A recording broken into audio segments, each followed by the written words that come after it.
Vou contar uma história para vocês.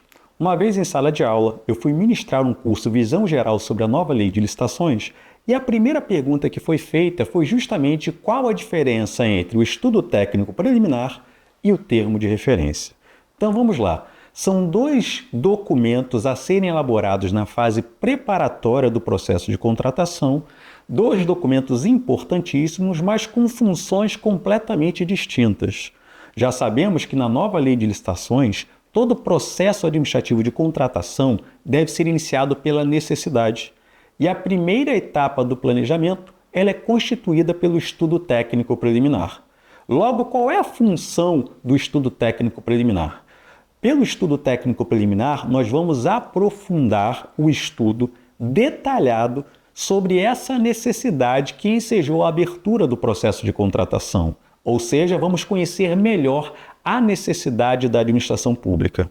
Depois disso, o gestor público ou a administração pública com a sua equipe de planejamento vai ter que fazer um levantamento de mercado para buscar diferentes soluções que possam suprir aquela necessidade.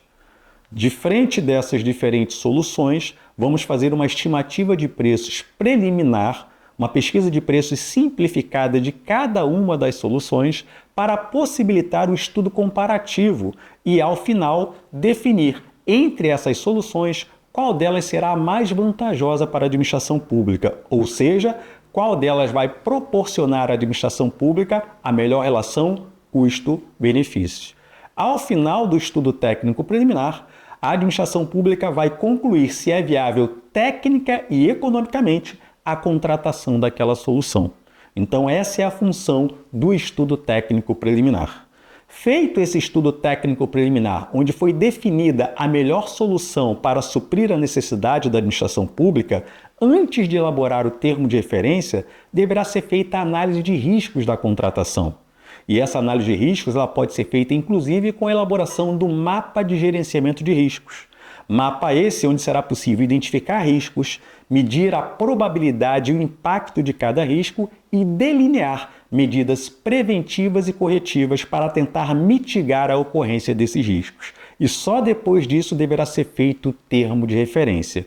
Qual é a função do termo de referência? Descrever detalhadamente aquela solução que se mostrou mais vantajosa lá no estudo técnico preliminar. Ou seja, o termo de referência é um instrumento caracterizador do objeto da futura contratação. E o objeto da futura contratação é justamente aquela solução que nós estudamos e que se mostrou mais vantajosa lá no estudo técnico preliminar. Entretanto, o termo de referência ele é diferente do ETP. No termo de referência, eu vou focar apenas aquela solução que se mostrou mais vantajosa, que é o objeto pretendido. E além de descrever o objeto pretendido, os requisitos da contratação, os requisitos mínimos de qualidade, nós vamos colocar também nesse termo de referência critérios de seleção de fornecedor, condições para execução do contrato, todo o detalhamento para que eu possa conduzir o processo de contratação.